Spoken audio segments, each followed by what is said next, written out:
ಒಟ್ಟಿಗೆ ಜನನ, ಒಂದೇ ದಿನ ಒಂದೇ ಶಾಲೆಗೆ ಕಾಲಿಟ್ಟ ನಾಲ್ವರು ಅಪರೂಪದ ಸಹೋದರರು. ಅವಳಿಯಲ್ಲ, ಜವಳಿಯಲ್ಲ, ತ್ರಿವಳಿಯೂ ಕೂಡ ಅಲ್ಲ. ಇದು ಚತುರ್ಭುಜ ಜೋಡಿ. ಈ ಪುಟ್ಟ ಸಹೋದರರ ಜೋಡಿ ನೋಡೋದೇ ಕಣ್ಣಿಗೆ ಮಹದಾನಂದ. ಅದರಲ್ಲೂ ಇವರು ಒಟ್ಟೊಟ್ಟಿಗೆ ಶಾಲೆಯತ್ತ ಹೆಜ್ಜೆ ಹಾಕುತ್ತಾ ತೆರಳುವುದನ್ನ ನೋಡಿದ್ರೆ ಹೇಗನ್ಸ್ಬೇಡ. ಹೌದು, ಪಾಲಕ್ಕಾಡ್ ಜಿಲ್ಲೆಯವರಾದ ಚತುರ್ಭುಜ ಸಹೋದರರು. ಇವರ ಹೆಸರುಗಳು ಅಯ್ಯನ್ ಆಡಂ, ಅಜನ್ ಆಡಂ, ಐಸಿನ್ ಆಡಂ ಮತ್ತು ಅಸ್ವಿನ್ ಆಡಂ. ಇವರೆಲ್ಲ ಒಟ್ಟಿಗೆ ಕೈ ಹಿಡಿದು ಚಲವರ ಕ್ರೆಸೆಂಟ್ ಪಬ್ಲಿಕ್ ಶಾಲೆಗೆ ತೆರಳುವುದು ಅವರ ಹೆತ್ತವರಿಗೆ ಮಾತ್ರವಲ್ಲದೆ ಶಾಲೆಯ ಶಿಕ್ಷಕ ವೃಂದ ಮತ್ತು ವಿದ್ಯಾರ್ಥಿಗಳಿಗೆ ಎಲ್ಲಿಲ್ಲದ ಖುಷಿ. ಈ ಚತುರ್ಭುಜ ಸಹೋದರರು ತರಗತಿಯಲ್ಲಿ ಒಟ್ಟಿಗೆ ಕೂರುವುದು ಜೀವನದಲ್ಲಿ ಸ್ಮರಣೀಯ ಕ್ಷಣವಾಗಿ ಉಳಿಯಲಿದೆ. ಇನ್ನು ಚಲವಾರದ ಮೊಹಮ್ಮದ್ ಮುಸ್ತಾಫಾ ಮತ್ತು ಮುಬಿನಾ ದಂಪತಿಯ ಪುತ್ರರಾದ ಈ ನಾಲ್ವರು ಪುಟ್ಟ ಕಂದಮ್ಮಗಳನ್ನ ಹುಟ್ಟಿನಿಂದ ಶಾಲೆಯವರೆಗೆ ಯಾವುದೇ ವ್ಯತ್ಯಾಸ ಆಗದಂತೆ ಸಮಾನವಾಗಿ ಅವರು ಬೆಳವಣಿಗೆಯನ್ನ ನೋಡಿಕೊಳ್ಳಲಾಗಿದೆ.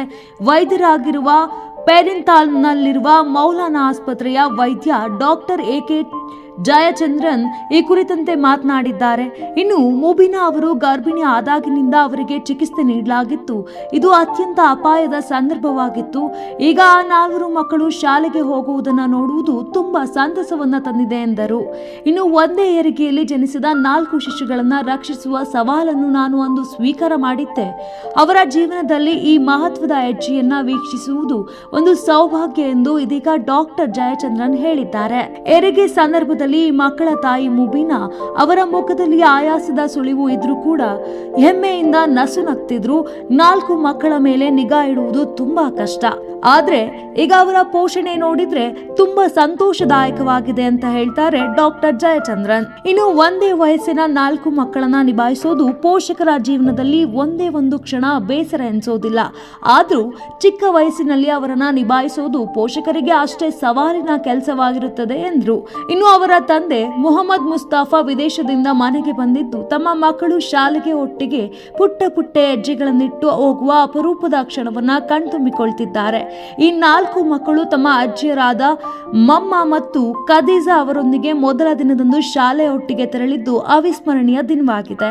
ಇನ್ನು ಮನೆಯಲ್ಲಿ ಪೋಷಕರಿಗೆ ಅವರನ್ನ ನೋಡಿಕೊಳ್ಳುವುದು ಒಂದು ಸವಾಲಿನ ಕೆಲಸವಾಗಿದ್ದರೆ ಅವರ ಶಾಲೆಯ ಶಿಕ್ಷಕರಿಗೂ ಸಹ ಯಾವ ರೀತಿಯ ಸವಾಲಾಗಿರುತ್ತದೆ ಎಂಬುದನ್ನ ನೋಡಬೇಕಿದೆ. ಏಕೆಂದ್ರೆ ಆರಂಭದಲ್ಲಿ ಶಿಕ್ಷಕರಿಗೆ ಮಕ್ಕಳ ಹೆಸರು ನೆನಪಿಟ್ಟುಕೊಳ್ಳೋದಕ್ಕೆ ಗೊಂದಲವಾಗುತ್ತೆ. ಇನ್ನು ಶೈಕ್ಷಣಿಕ ಪ್ರಗತಿಯ ವಿಷಯದಲ್ಲಿ ಅವರನ್ನ ಸಮಾನವಾಗಿಡುವುದು ಮತ್ತೊಂದು ಸವಾಲಾಗಿದೆ. ಶಾಲಾ ಶಿಕ್ಷಣವು ಕೇವಲ ಶೈಕ್ಷಣಿಕ ವಿಷಯಗಳಿಗಷ್ಟೇ ಅಲ್ಲದೆ ಮಕ್ಕಳ ಸರ್ವತೋಮುಖ ಬೆಳವಣಿಗೆ ಅಂದ್ರೆ ಕ್ರೀಡೆ ಮತ್ತು ಪಠ್ಯೇತರ ಚಟುವಟಿಕೆಗಳು ಸಹ ಇವೆ. ಅಲ್ಲಿ ಪ್ರತಿ ಮಗುವು ತನ್ನದೇ ಆದ ವಿಶೇಷ ಪ್ರತಿಭೆ ಮತ್ತು ಸಾಮರ್ಥ್ಯವನ್ನ ಹೊಂದಿರುತ್ತಾರೆ. ಅದನ್ನ ಶಾಲಾ ಸಿಬ್ಬಂದಿ ಗಮನಿಸಬೇಕಾಗುತ್ತದೆ.